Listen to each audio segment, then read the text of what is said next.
Wir sind heute wieder am T5 und schauen uns einmal an, wie man den originalen CD-Wechsler unter dem Beifahrersitz ausbaut. Dafür tun wir im ersten Schritt den Sitz auf die höchste Position aufpumpen, damit wir untenrum viel Platz haben. Anschließend mit dem Bügel entriegeln und so weit hinter wie möglich fahren. Dann kommt man an die vorderen Schrauben. Man hat hier einmal die äußere gesehen.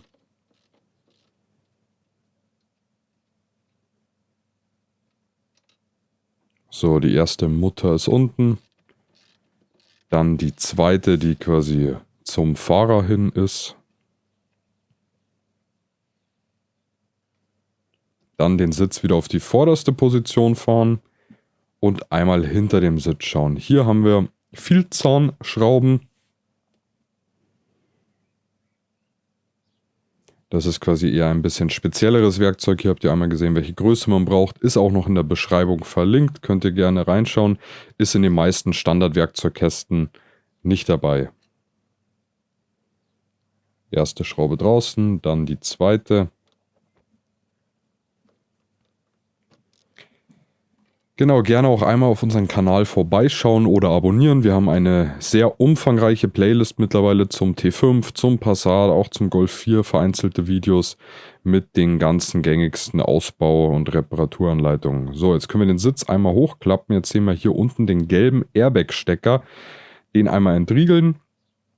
Wichtig zu wissen, ihr werdet, wenn ihr jetzt die Zündung anmacht, auf jeden Fall einen Airbag-Fehler drin haben. Den bekommt man auch ohne Fehlerspeicher löschen nicht mehr raus. Der hat keinen Zyklus, nachdem er sich resettet. Genau, hier dann der zweite Stecker. Der müsste für die Sitzheizung sein in meinem Fall. Also wenn ihr keine habt, fehlt dieser Stecker vielleicht bei euch. Und dann könnt ihr den Sitz rausnehmen. Unter dem Sitz sehen wir dann auch direkt den Verstärker. Wir brauchen hier einmal einen Torx. Da haben wir an der Vorderseite 2 Schrauben. Einmal die erste gelöst und dann die zweite.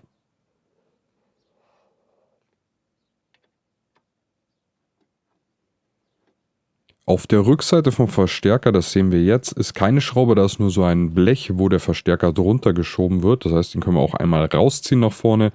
Dann haben wir hier noch einen grünen und einen grauen Stecker. Die haben jeweils oben und unten so eine Nase, die man betätigen muss. Also man sieht, wo ich hier gerade mit dem Zeigefinger drauf drücke.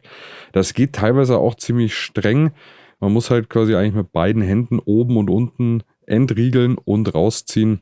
Und was manchmal hilft, wenn man quasi den Stecker entriegelt, dann erst reindrückt, dass er sich etwas löst und dann rauszieht. Aber generell kann es natürlich sein, ihr seht, ich tue mich hier auch hart. Wahrscheinlich hat vor mir noch nie jemand diesen Stecker geöffnet. Und dann ist der natürlich nach 20 Jahren in meinem Fall etwas fest. Genau, hier hat man die Nase nochmal gesehen. Und dann ist der Verstärker auch schon draußen. Hier seht ihr einmal noch den Aufkleber mit Teilenummer und so weiter. Und darunter befindet sich gleich der CD-Wechsler. Am einfachsten ist es, wenn man den komplett mit der Halterung rausnimmt.